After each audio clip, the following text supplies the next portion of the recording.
Assalamualaikum warahmatullahi wabarakatuh. Kembali lagi bersama saya Nila Puspitasari. Nah, di video kali ini saya akan membahas tentang bela negara, pilar negara, dan integritas. Karena banyak banget soal-soal yang keluar ya tentang bela negara, integritas, dan pilar negara. Dan banyak teman-teman yang masih bingung perbedaannya. Kita langsung ke soal saja ya.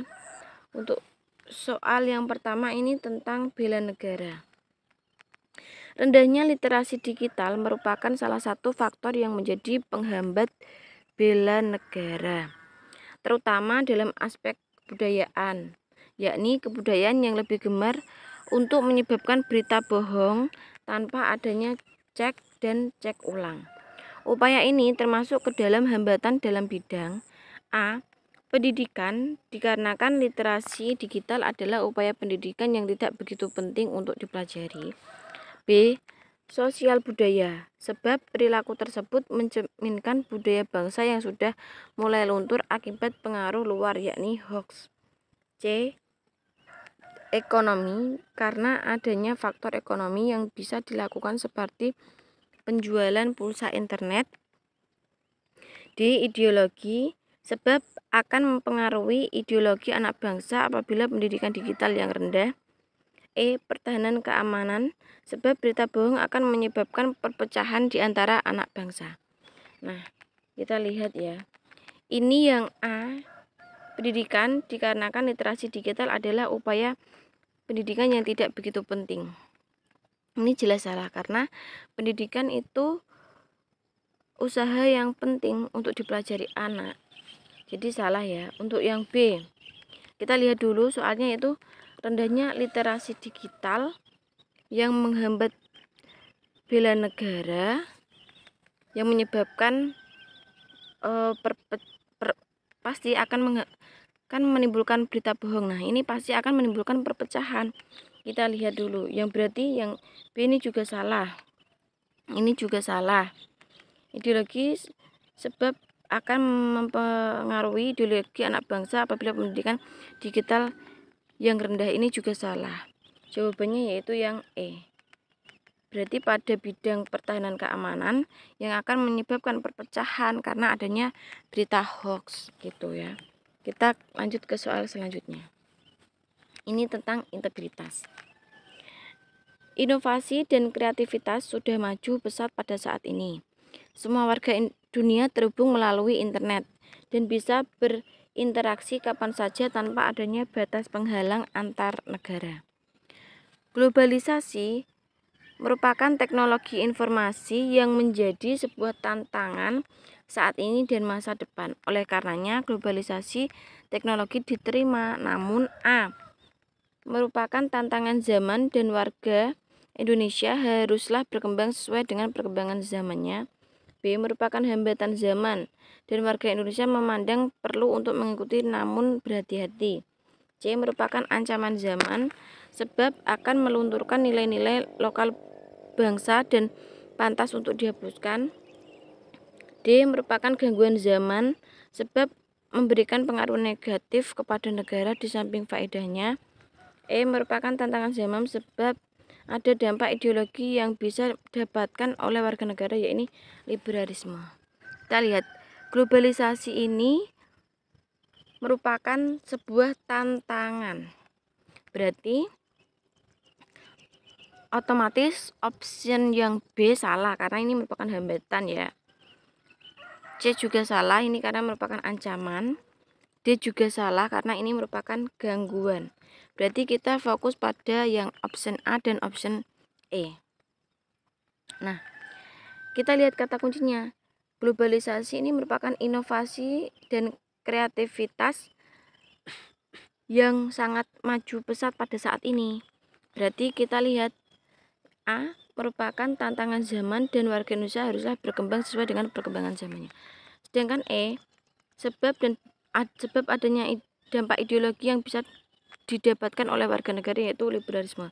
Ini berarti E juga salah. Berarti jawabannya yang A. Karena ini globalisasi merupakan tantangan untuk berkembangnya inovasi dan kreativitas warga dunia. Berarti jawabannya yang A. Kita lanjut soal berikutnya. Bagi tentang pilar negara, berarti Undang-Undang Dasar ya. Ada Pancasila juga.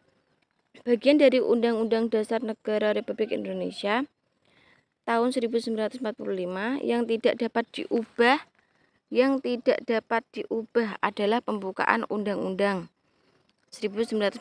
Dengan begitu mengubah pembukaan Undang-Undang Dasar berarti meniadakan Republik Indonesia, yang memiliki maksud bahwa A. Bagian yang dapat diubah hanya batang tubuh UUD 1945. B. Pembukaan Undang-Undang 1945 memuat pernyataan kemerdekaan Indonesia. C. Diamanatkan oleh BPUPKI untuk tidak mengubah pembukaan UUD 1945. D. Pembukaan UUD 1945 mengandung sejarah perjuangan bangsa Indonesia. E. Pembukaan UUD 1945 mengandung dasar negara, tujuan negara, dan pernyataan Indonesia merdeka. Nah, alasannya kenapa UUD 1945 ini tidak boleh diganti, karena di dalam pembukaan UUD itu mengandung dasar negara,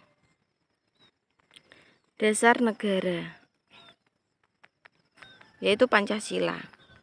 Berarti otomatis option A ini salah, B juga salah, C juga salah, E juga salah. Nah, D ini ya, pembukaan undang-undang mengandung dasar negara, tujuan negara, dan pernyataan Indonesia merdeka. Berarti jawabannya yang E. Karena kalau kita menghapus atau merubah pembukaan undang-undang, sama saja kita itu merubah dasar negara Indonesia, yaitu Pancasila.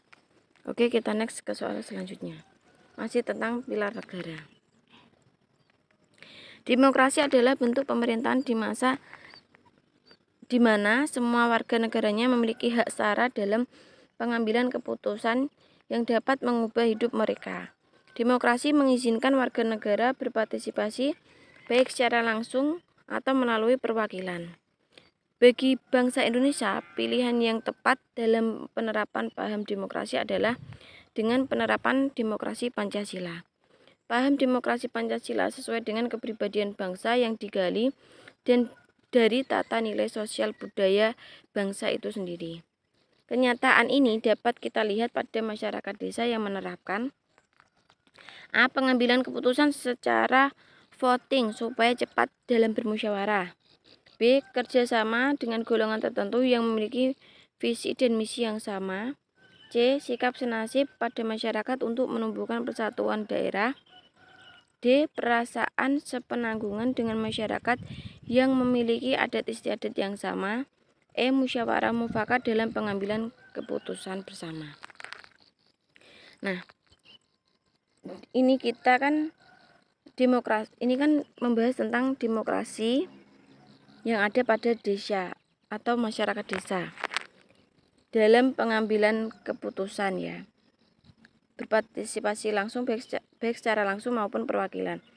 Nah, ini berarti jawabannya antara A sama yang E.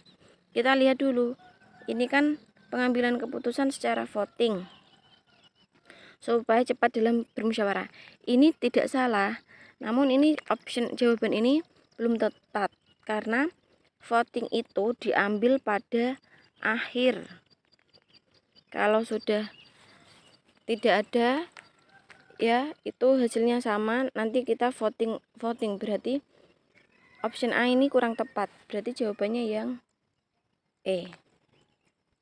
Musyawarah mufakat dalam pengambilan keputusan bersama. Nah, ini masih tentang pilar negara juga. Presiden Republik Indonesia adalah pemegang kekuasaan pemerintahan tertinggi di Indonesia. Selain juga sebagai kepala negara, pada pasal 7 UUD 1945 amandemen keempat menyebutkan bahwa Presiden dan Wakil Presiden memegang jabatan selama 5 tahun dan dapat dipilih kembali dalam jabatannya yang sama dalam 1 kali masa jabatan. Apabila ketentuan dasar tersebut tidak diamandemenkan, maka A. Sistem pemerintahan di Indonesia akan menjadi otoriter. B. adanya pergantian presiden dalam kurun waktu 5 tahun sekali. C. Kekuasaan yang dimiliki presiden akan diteruskan oleh keturunannya. D. Adanya kesempatan untuk melakukan penyalahgunaan kewenangan jabatan. D. Kekuasaan eksekutif akan lemah karena sering terjadi pergantian presiden sebagai lembaga tinggi negara. Nah, ini kalau pasal 7 tidak diamandemen, ya, itu akan terjadi penyalahgunaan kewenangan jabatan. Bisa saja presiden ini memilih keturunannya kerabatnya gitu ya untuk meneruskan. Jadi jawabannya yang D. Karena option yang lain ini masuk dalam option yang D juga kalau dijelaskan seperti itu. Nah, udah selesai. Terima kasih. Ini adalah video pembelajaran dari saya tentang latihan-latihan soal CPNS TWK. Semoga bermanfaat. Wassalamualaikum warahmatullahi wabarakatuh.